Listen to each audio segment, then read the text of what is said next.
Hey, have you ever wondered how companies make decisions on whether or not to enter a particular industry in another country? Well, the answer is competition.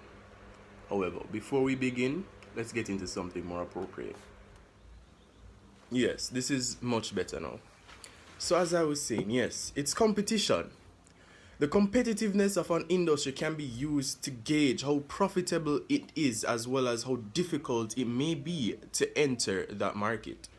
So now you must be wondering, how can someone analyze the competitiveness of an industry, market, or company? Well, in 1979, Michael E. Porter developed a theory that analyzes a company's competitive strength and attractiveness of a market. That theory later came to be known as the Porter's Five Forces classification model. And we'll be looking at each force as well as decide on how this model relates to international trade. So let's begin. The first force is threat of new entry.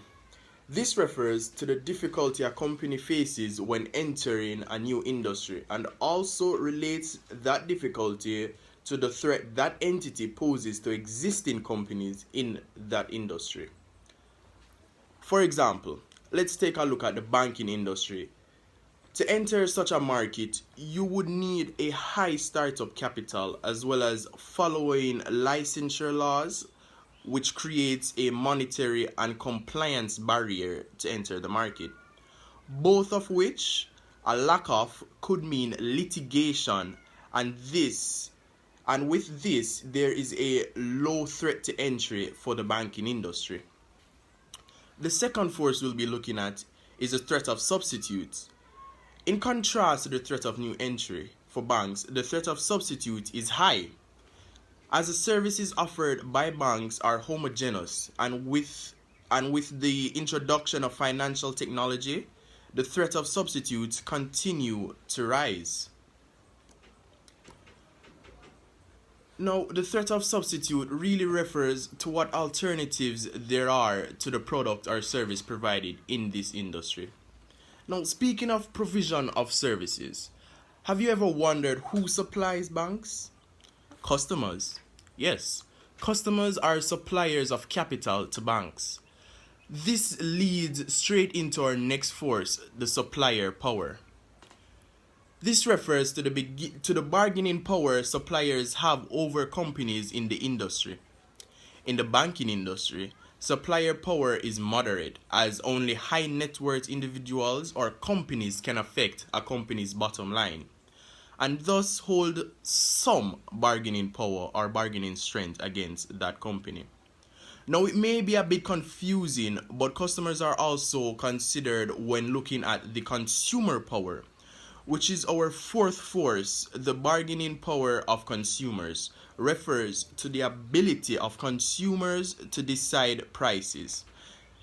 Like with supplier power, the consumer power in the banking industry is moderate, as only high net worth individuals or companies can potentially dictate the business between them and the banks they do business with.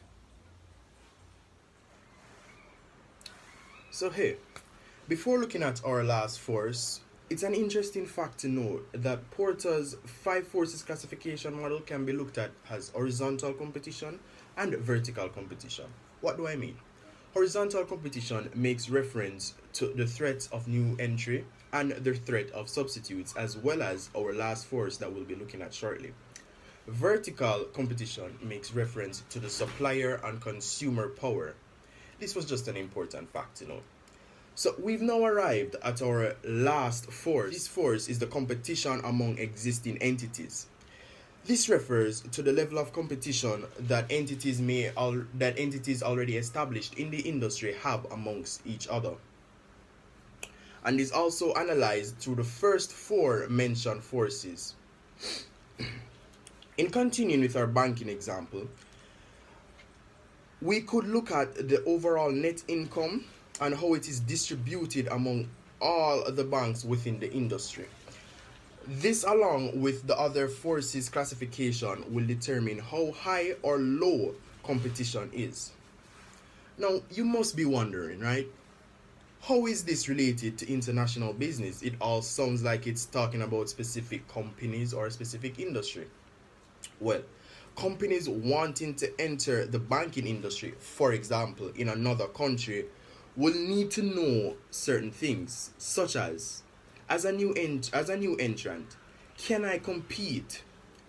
What other products may cause my own to be obsolete? And how much does supplier and consumer dictate my operations? And the most important thing, do any existing entities already hold a monopolistic power over that market? These are all things that need to be explored before you're able to enter an international market and a particular industry.